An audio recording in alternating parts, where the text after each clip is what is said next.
could switch this to program if you want to see program.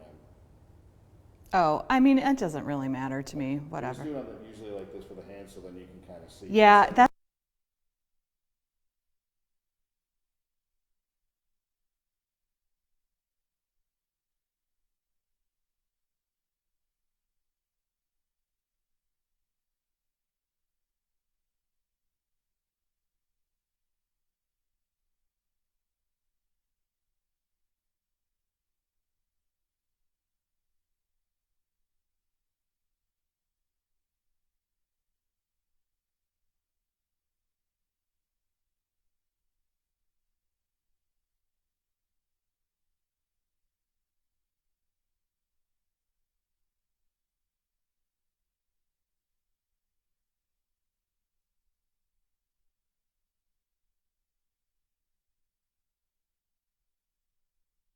Lucas, managing editor for the Knitting Circle, and in this live we are going to be making this cute little knitted pumpkin. So the instructions are there for you. There's a link on the page where you're watching this where you can download the instructions to make this, and I'm going to show you all the steps you need to know today to make it.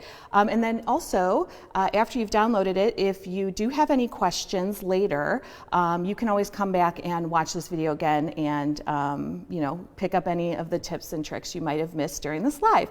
So there is a chat box on the page where you're watching, so if you have any questions or comments along the way, go ahead and leave them there, or just drop a note saying hi, let us know where you're watching from. So I'm going to go ahead and get started. First, let's talk about what supplies we're going to need.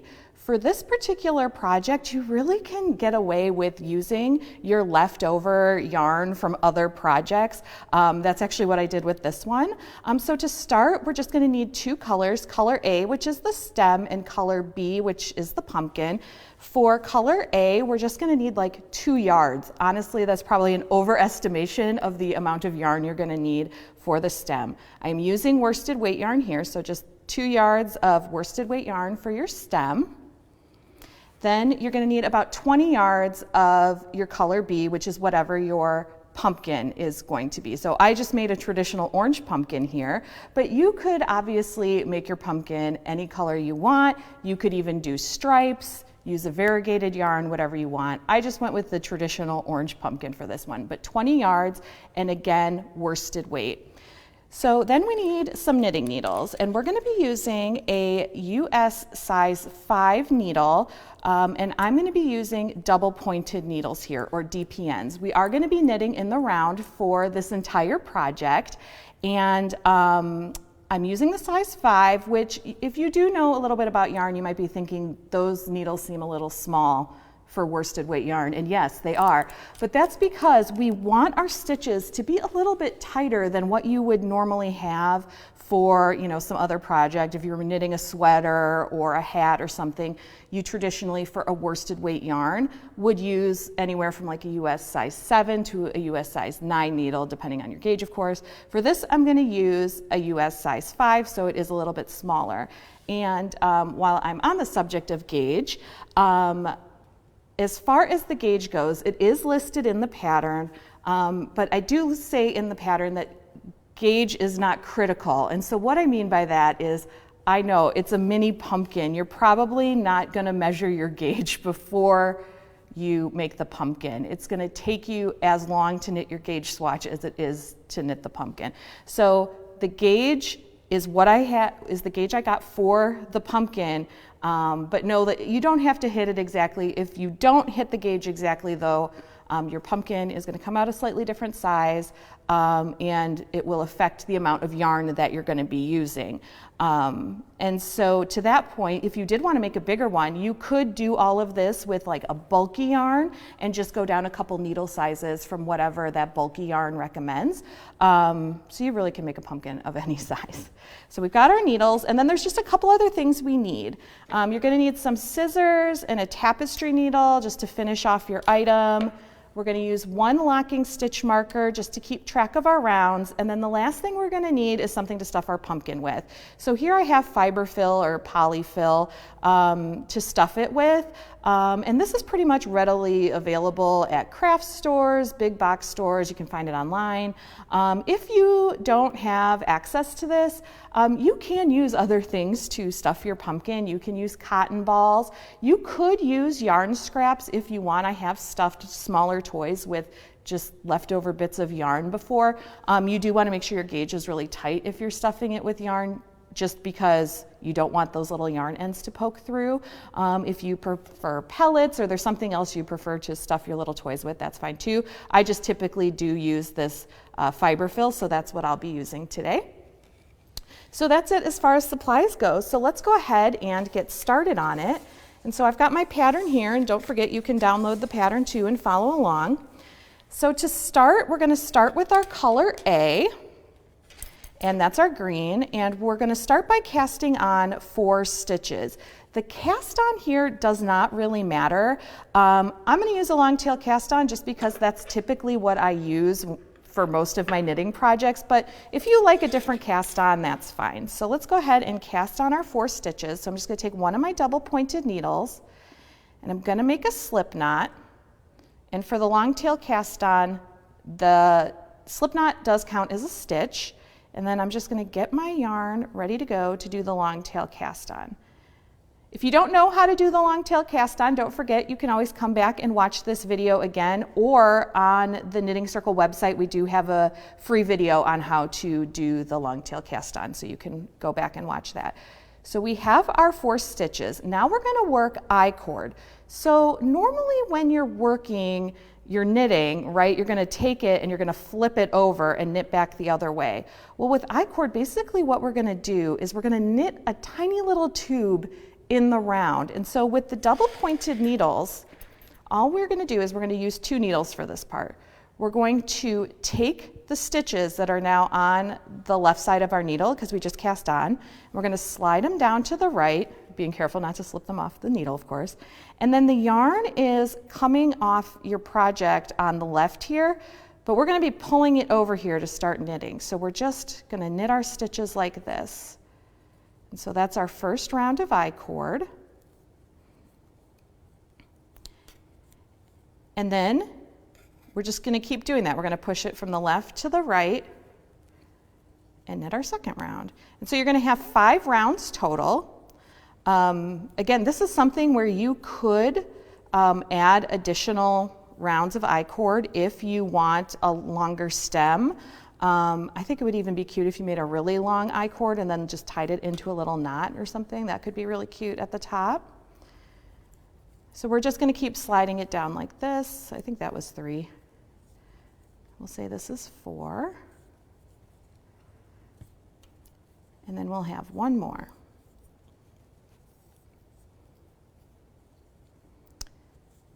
And so there we have 5. Okay, and before I get to the next step, we have a question from Lynn. And Lynn wants to know, is there a way to make the pumpkin larger? And the answer to that is yes. And I do say in the pattern where exactly you can make your pumpkin larger. Now, the easiest way to make your pumpkin larger, because this is more like a small little gourd, there will be a bunch of rows that I'll show you in a little bit that we're just going to be working plain. We'll just be working the same round over and over and over again, sort of in the middle here. So you very easily could work extra rounds to make your pumpkin taller and more cylindrical. If you want to make the overall pumpkin bigger, that is going to take a little bit more planning. The way I've written the increases for this little tiny pumpkin is so that the increases will flow sort of down into, I guess, the body of the pumpkin or the main part of the pumpkin. But you could add more increases and then work your plain rounds, and then you're just going to have to make sure you're working the same number of decreases at the bottom. So you can sort of, with a little bit of planning, maybe a little bit of math, you can make it bigger. The easiest thing to do would just to make more of a cylindrical pumpkin and just work more rows around so that it's taller. Let's see. Oh, Shelly says, I love I-cord and can get really carried away. My stem could easily be a foot long. I can relate to that. I actually really like to knit I-cord, so yes. Yeah, make your I-cord as long as you want. So once you're done making your I-cord, it's 5 rounds in the pattern or however many rounds you want to do. We have our stitches were down here. We're going to slide them down just one more time and we're going to do some increases. And so for this, we're going to knit into the front and back of each stitch. So that is going to increase our stitch count from 4 stitches to 8 stitches. So we're going to knit into the front and then come around and knit into the back. And now keep in mind, I knit with the yarn in my right hand, but if you knit with the yarn in your left hand, that's perfectly okay. You're doing the same exact stitches, your yarn's just in your other hand. So again, we're going to knit into the front, come around, knit into the back, and knit into the front, and then knit into the back. So there we go. That's the start of our little pumpkin here. And you can see if we look at the back, we're just going to tighten this up. And once we start working in the round, you can see we have this tiny little tube of knitting. So I-cord usually has anywhere from 3, maybe up to 6 stitches that you're working. I typically do 3 to 4 stitches. So I did 4 with this one. And so now we've increased to 8. So the next step is that we actually are done with our green, so you can see we really barely need any green at all. So we can go ahead and just cut the green off. And I have plenty left to make another pumpkin. And we're going to join our orange yarn. And so for the orange, to join it, joining yarn's actually really, really easy. You just start knitting with the new color. So I'm going to knit and at the same time distribute my stitches onto all 4 needles so that I can work in the round. So what I'm going to do is just take my orange yarn, and you just want to leave a tail long enough so that I can weave it in later. And we're going to just knit. The next round is just knit all the stitches, so I'm just knitting. And so we have 8 stitches right now, so I'm going to put 2 stitches on each needle. And so this is a little bit cumbersome at the beginning. You have so few stitches on the needle, and you've got, these needles are kind of long. I think these are 8-inch double pointed needles. So it is a little cumbersome at the beginning, but once we just work a few rounds, it actually becomes pretty easy to handle all these stitches. And you could distribute your stitches over 3 needles instead of 4, which actually is usually what I do. But for some reason with this pumpkin, I actually found it easier to distribute the stitches over 4 needles. So then we're just going to pull everything just a little bit tight here. And then we'll just set this needle down for a second so we can just take a look at what we got going on. So you can see here, again, there's a lot going on. And if you like to knit in the round another way, if you like to use magic loop method or 2 circular method, you absolutely can do the pumpkin in that way too. So we've got our stitches all in the round, and we've knit that first round. And so now we're going to do another increase round. But before I do that, I want to make sure that I've got my stitch marker. So I like the locking stitch markers because when you're knitting in the round, I can't really just put a stitch marker on this needle, right? It's just going to fall right off. So I like these little locking ones that look like a safety pin, and I'm just going to put it into one of these stitches here, just right at the start of my round. So I know that that is the beginning of my round. And then we will start increasing for our pumpkin. And so our next instruction is to knit into the front and back of every stitch. So we're just doing that knit front and back again into every stitch. So we've had 8 stitches, so now we're going to have 16. So I have them, since I have them split up on the 4 needles, that's 4 on each needle, so that's pretty easy. Just moving to the next needle here. Oh, Kristen says, so cute. Oh, thanks.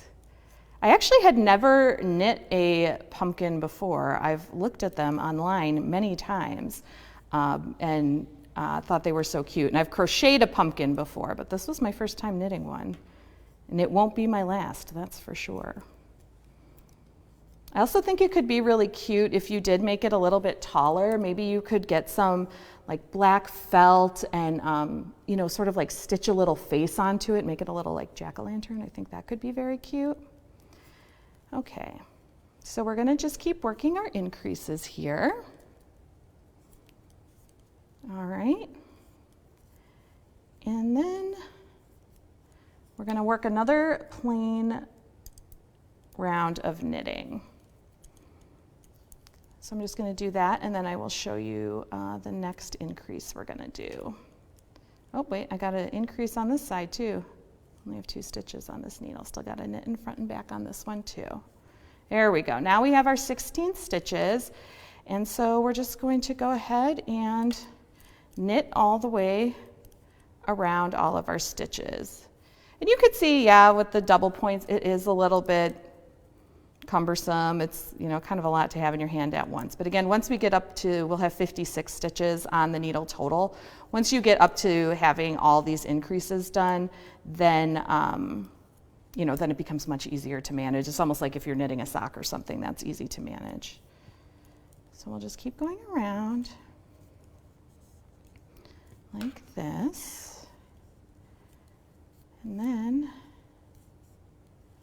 we will work our next set of increases. So we're increasing pretty rapidly at the beginning of this, and the reason for that is we want to sort of make this so that we have this like it's almost kind of flat here, and at the bottom it's going to be kind of flat. So we want to increase rapidly to make sort of this like little gourd shape. Okay, so let's see. Yep, we're back at the beginning, and so then our next round is we are going to knit 1 and then knit into the front and back. So now we're not increasing quite as, we're still adding 8 stitches, but we're not adding it into every stitch. So we're going to knit 1, knit into the front and back, and then knit 1, and then knit into the front and back.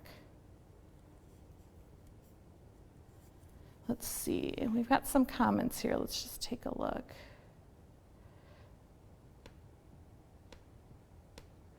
Linda asks, can you knit this with 2 needles and a connecting cord?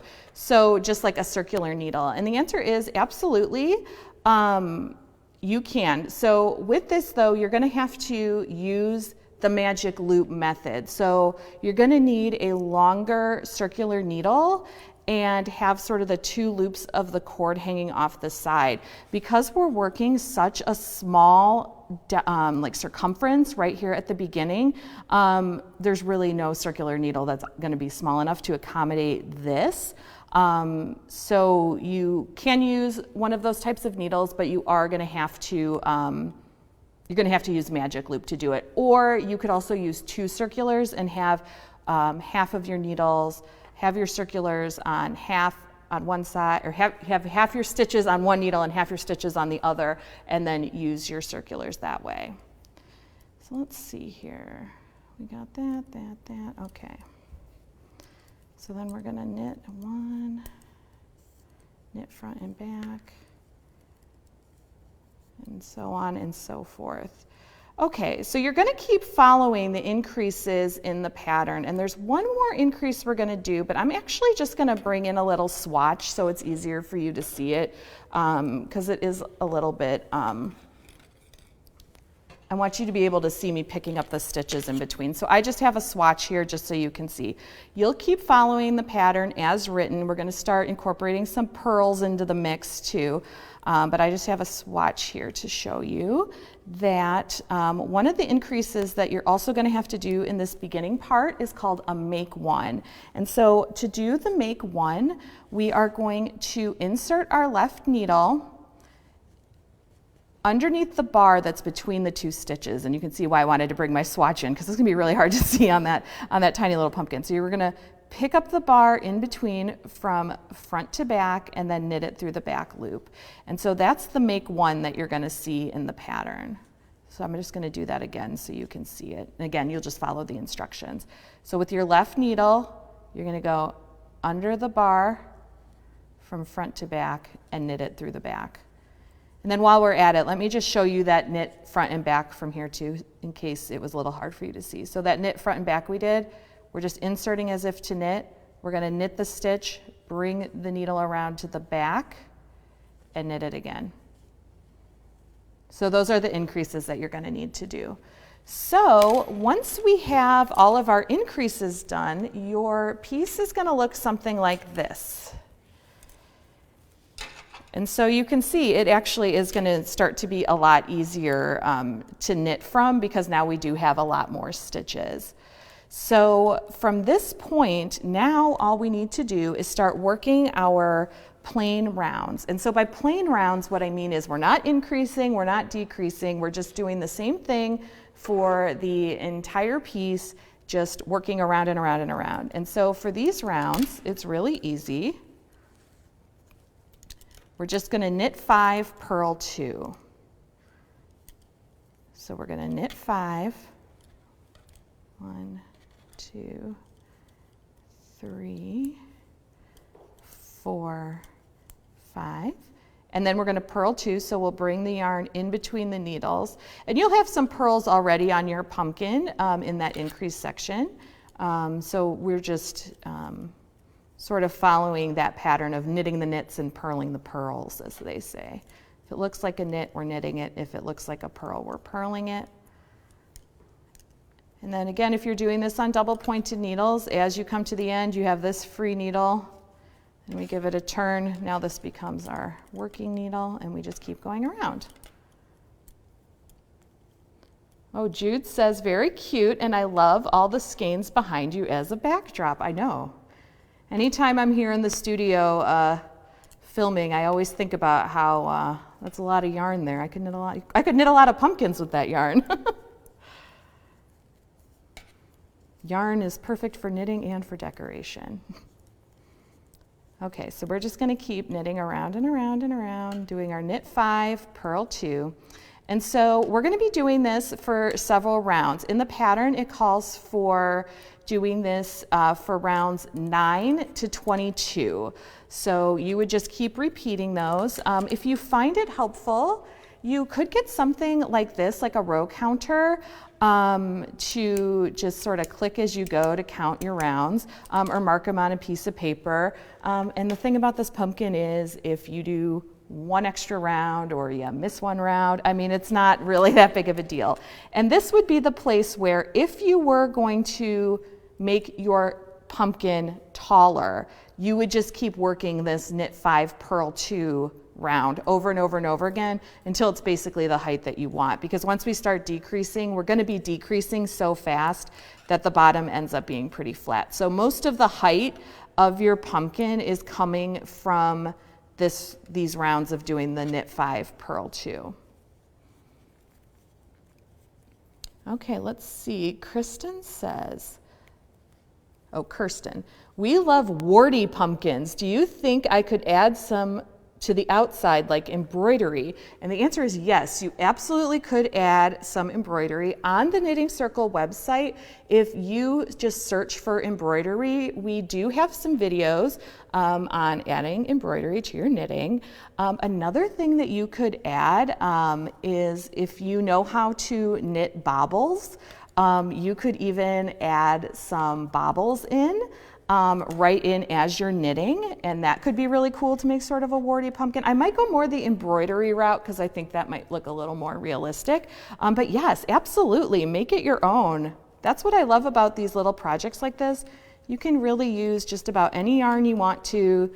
You can add your own little embellishments. I like to even, if you know how to crochet, you could crochet a little corkscrew or curlicue and add that to the top. There's so many options. All right, so that's basically it for the body of the pumpkin. So you would just keep doing that knit 5, purl 2 around and around until you had a total of 22. You'd be on round 22, ready to start round 23. So at that point, through the magic television, you would have something that looks like this. So you would have your pumpkin here, and here's where we were. I was just doing my knit 5, purl 2s.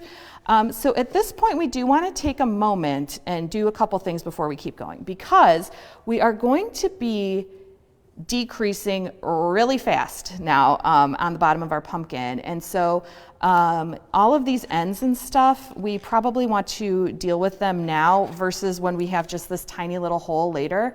And it's going to be really hard to secure any ends. Now, I know what you might be thinking, but my ends are on the inside of my pumpkin. Do I really need to deal with them? The answer is, well, no, you don't have to. But the thing about it is that when you change colors, so here you can see, when I changed colors right here, you can see I'm kind of getting like this little hole, which is just what naturally happens when you change colors. And so if we just pull on the ends from the inside, let me just pull on these a little, give them a tug, this will start to close up. But it's not like fully closed, and it will depend. There's some things you can do as you get into more circular knit. I mean, there's some things we could have done to try to like make it so the hole was a little bit smaller. I find with this kind of project, it's pretty easy to deal with, just seaming sort of the hole closed. So I'm just going to put my yarn onto my tapestry needle here. And I am using a bent tip tapestry needle or yarn needle. You could really use any kind of yarn needle or tapestry needle that you want. You just want to make sure that your yarn fits comfortably through the hole, and that this hole isn't too big, because if the eye is too big on your tapestry needle, what ends up happening is you're going to kind of you're going to stretch your stitches out, and we don't want that. So I just want to weave the end in. I'm just going to kind of grab a little bit here just to sort of pull that closed. And now, again, we're on the inside. This is going to be stuffed. No one's going to see it. So I like to just do a few little back and forths here. And that's it. Now, if you want to cut this, you can. And if this is pretty long, so I might just cut it like that, but this is just going to be inside the pumpkin. So I'm not going to worry too much about, trimming that edge so close. And then same thing with this one. This one's actually a little bit shorter, but I do like to just weave it in for a couple of stitches just to make sure that it's secure, because you have that little loose spot, and so the stitches, will come loose if you don't sort of secure them down. So we're just gonna weave this one in a little bit.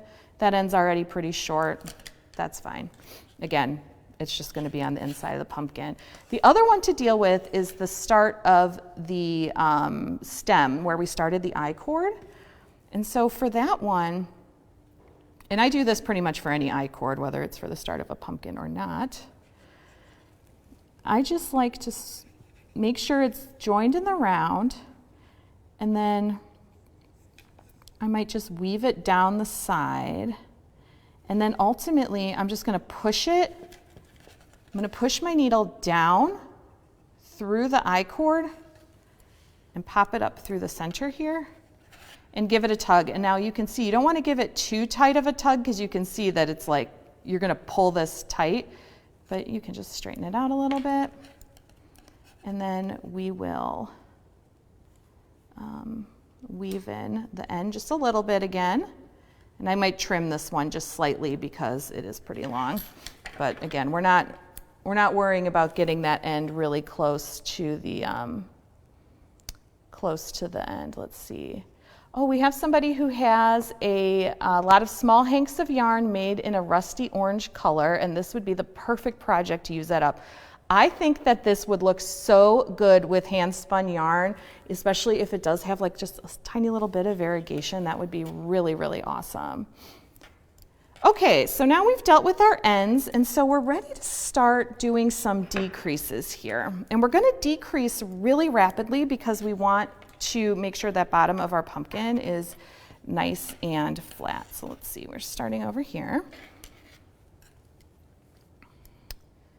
All right, and so for our decreases, we're going to start with a slip, slip knit. So for this first round, what we're going to be doing is a slip, slip knit, knit 1, knit 2 together, then purl 2 together.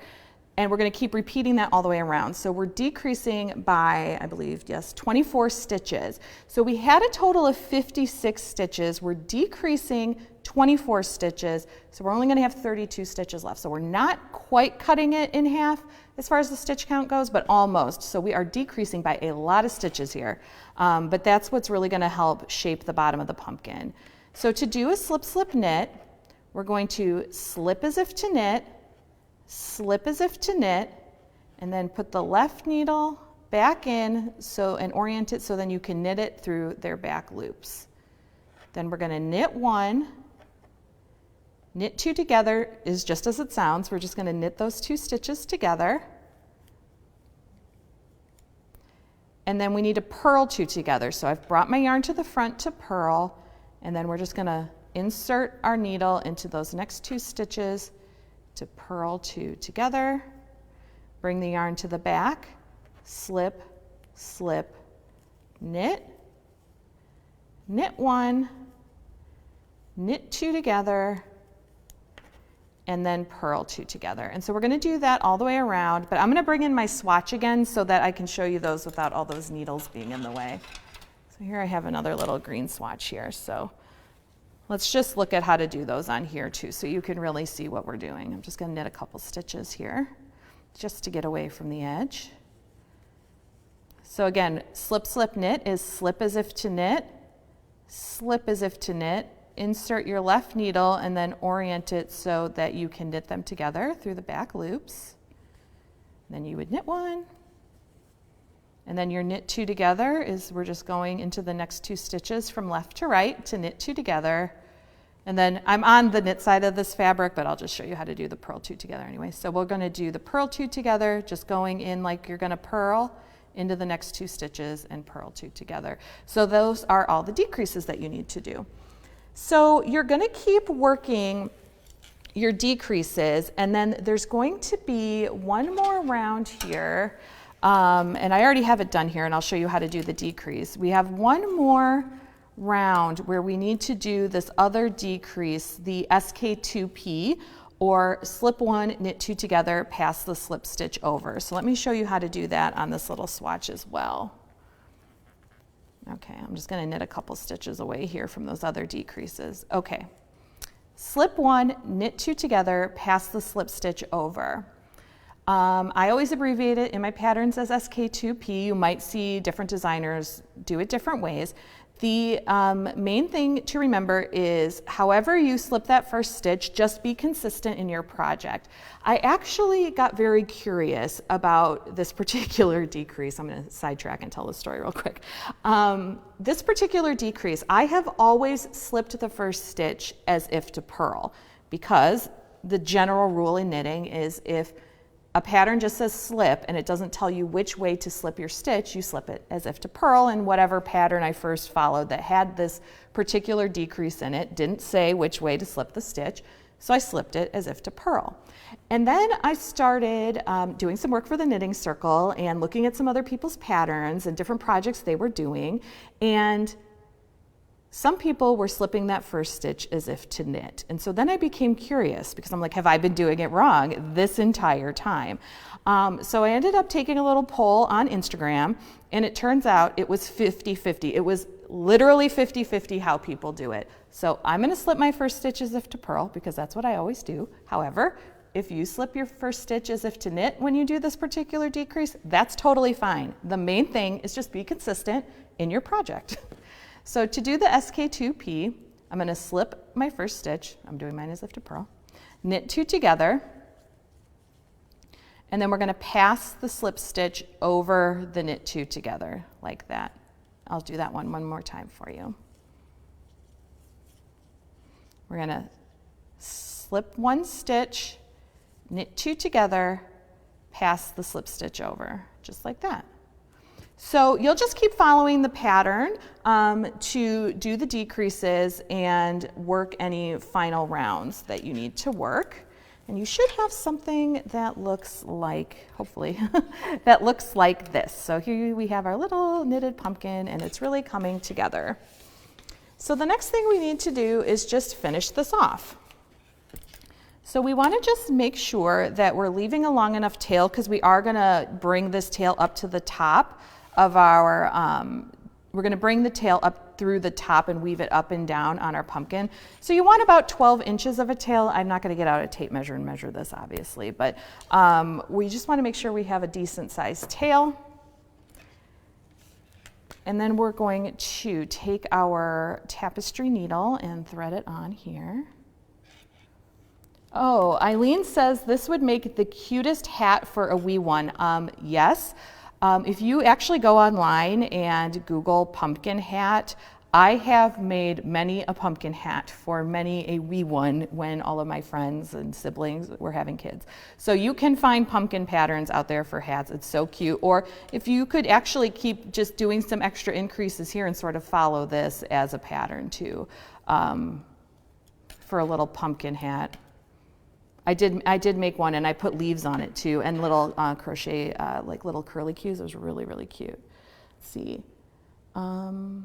Tyson asks, what is the best way to weave in ends in flat projects or in circular projects? Okay, well, we can talk about that because we were talking about weaving in ends. So I'll just bring in my little swatch over here. So when you're weaving in the ends, you always just want to make sure that you're weaving in onto the wrong side of your fabric, because you just don't want it to show. So here, I have my tapestry needle here. We'll come over here. So this is a little bit more of an art, I feel like, than a science. So what you want to do, though, is you just want to make sure you're bringing your stitches you're bringing your tapestry needle just sort of up and down through your stitches like this on the back. And if I was doing circular knitting, I would be doing the exact same thing. I just would want to make sure that I was on sort of the inside or private side of my project. And you can come up here a little bit and weave in like that if you want. And one thing I do want to point out is that if you are weaving in ends on a project that is multiple colors, like you've used multiple colors of yarn, you just want to make sure that you try to weave in your ends on the same colors. So like if you had a stripe of green, you weave the green in on the green and then the orange in on the orange or whatever. And it's the same exact thing for circular knitting. And then once I would be done weaving in this end, because obviously this is a flat swatch, so I do need to trim it close to the fabric there. And if we turn it over, that's where I weaved it in. You can't even see it. And look, my laziness by not weaving in that end before we started actually paid off, because now I showed you how to weave in the end. So there we go. All right, so going back to this, I'm just going to put my tapestry needle back onto my yarn here, and then we are going to run the tapestry needle through all of these stitches. And as I'm running them through, I'm taking them off purlwise. And then now I have a free needle, don't need that anymore. Okay, we're just going to pull this through and then keep going to the next needle. So we're just going around, slipping these stitches purlwise onto the tapestry needle, and you just don't want to pull too tight yet because we have to still stuff our pumpkin.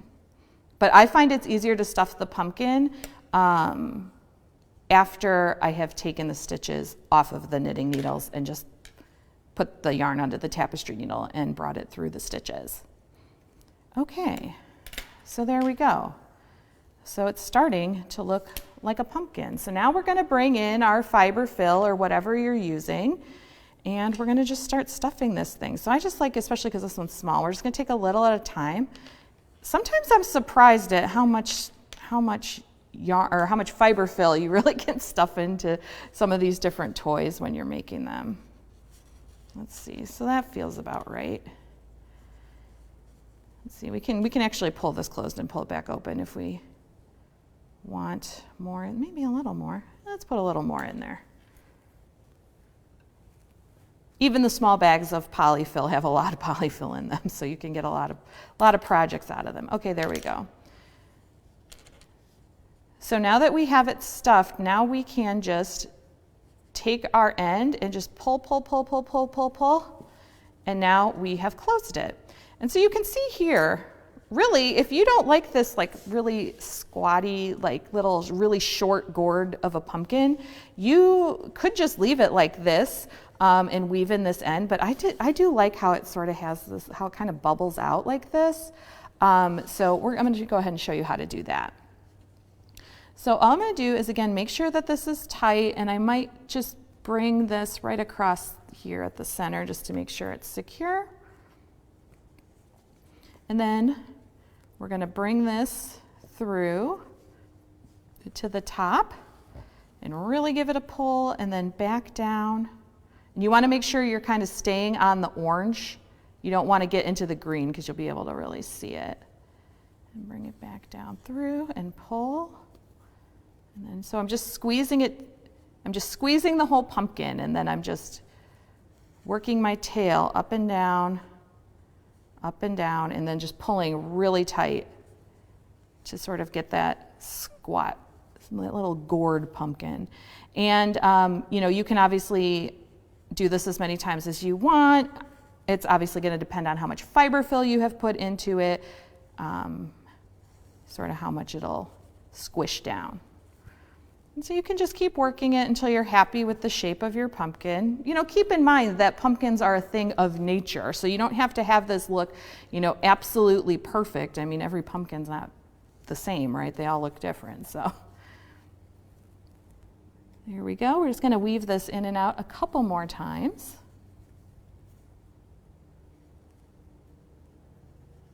Okay. All right, so at this point now, we just have this last end to deal with, and this is something that confused me at first. When I first started sort of doing like these little toys, it's like, well, what do I do with this end now? Like, how do I get to the wrong side of my pumpkin? I just closed it completely up. So what you're gonna do is just take your tapestry needle, and you're going to bring it through, and you can just really pop it out just about anywhere. Now we don't need our tapestry needle anymore.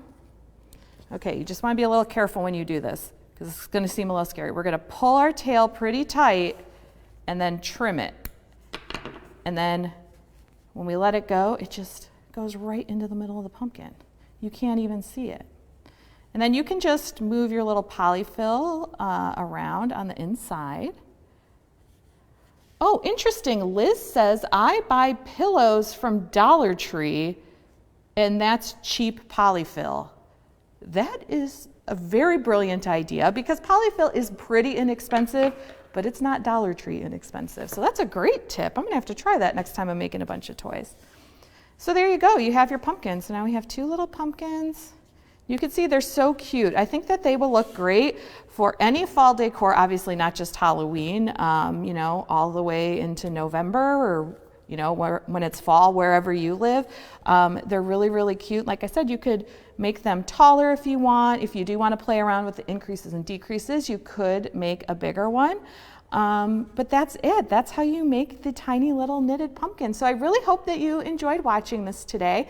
And don't forget, if you didn't download the pattern already, be sure to do so because all the instructions with the abbreviations, the list of materials and everything will be there for you. And so I hope that you have fun going forth and knitting your own pumpkins. I'll see you again soon. Bye.